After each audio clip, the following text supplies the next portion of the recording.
meminta maaf kepada Ya. Brevi dan juga Erika. Bahkan Erika waktu itu sempat memposting di Instagram jika ingin meminta maaf kepada dia. DJ Brevi harus tanggung jawab kepada dua orang yang bisa dibilang tuh telah dihamili oleh DJ Panda.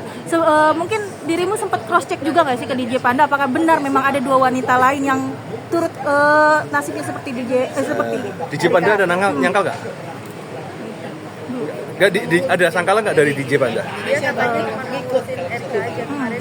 Ya udah. Kalau nggak ada sangkalan ya sudah lah. Biarkan. Tapi kira-kira Brevi bakalan nikahin Erika? Tapi tidak ada masalah, nggak ada masalah ya. Artinya yang sama dua itu kan juga sebenarnya nggak ada masalah kan. Kalau masalah kan pasti muncul tuh. Kalau bener ada masalah kan pasti muncul kan. Naik pansos kan.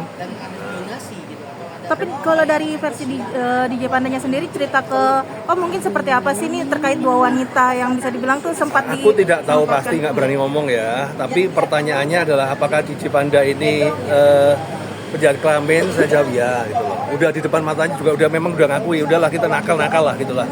Yang namanya orang ganteng ya kan, kemudian banyak yang mau. Nah itu ya begitulah gitulah.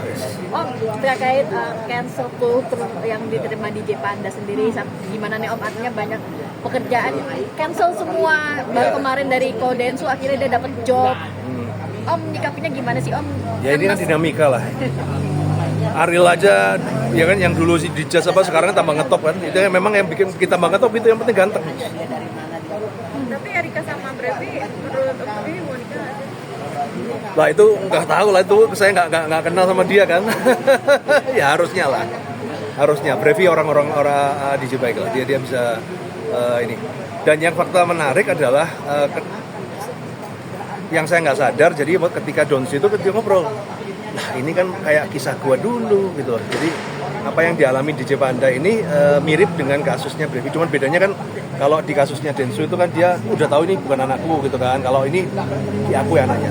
Bahkan dari pihak keluarga dari DJ Panda pun sudah siap untuk mengakui dan siap untuk menghidupin.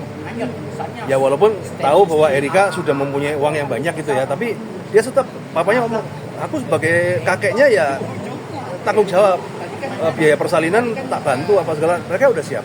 Dengan mundurnya dari manajernya DJ Panda, terus orang-orang yang speak up pernah mendapatkan perlakuan tidak baik dari DJ Panda, ini Om Roy gimana sih menyikapinya? Apakah memang ini ya bom waktu? Ya gini, atau kalau secara jujur ya berdasarkan pengakuan dari DJ Panda sendiri apa segala, memang attitude dia itu ya dia mengaku salah lah. Dari semua itu attitude itu mengaku salah, dan ya namanya kita mau menjudge kan kayak kita orang bener aja gitu kan.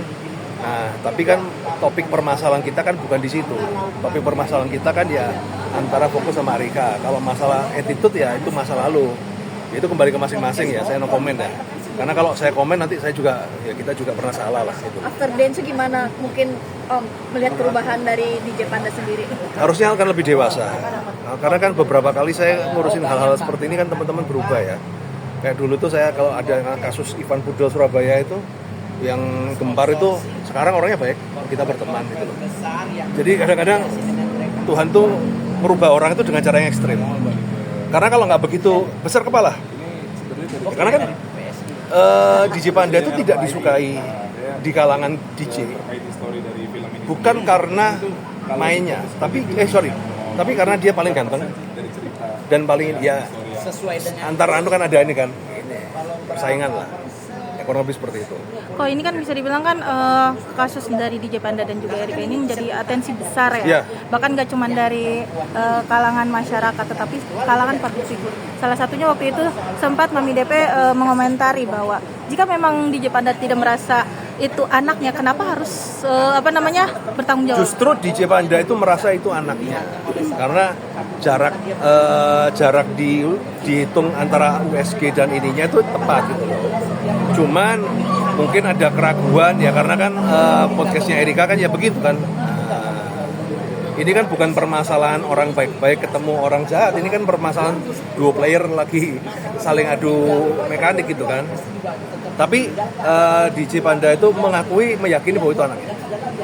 bukti tanggung jawab DJ Panda nanti ketika anaknya lahir mungkin seperti apa kok? Dia Apalagi kan mau ngerawat, dia mau misalnya nyantun apa ya?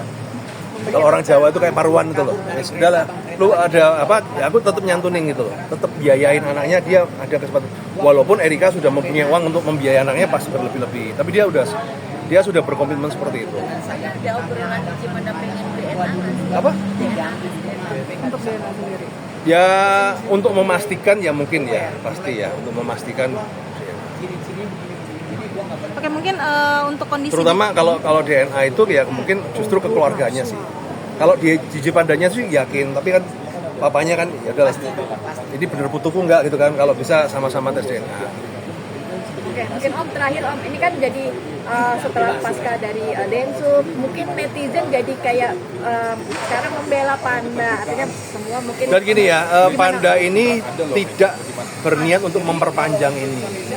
Karena kalau dia mau riding the wave, pasti dia terima semua podcast. Ya, buktinya begitu selesai di Densu, stop dia nggak ada podcast apa-apa lagi kan. Artinya dia memang ya dia ingin masalahnya selesai. Jadi ya harusnya happy ending lah. Coba waktu itu saya bawa ke tempat lain malah tambah amburadul tuh. tapi kan bisa dibilang saat ini kan DJ Panda sudah dilaporkan oleh Rika ya. Ya.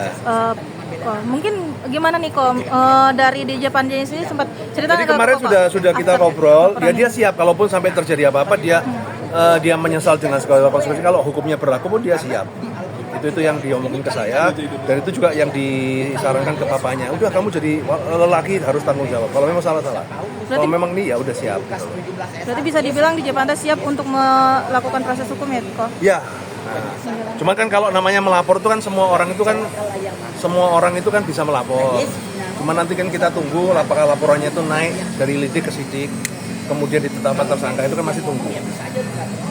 Udah kurang lebih seperti itu ya teman-teman ya. Thank you. Mungkin sedikit Ko ini kan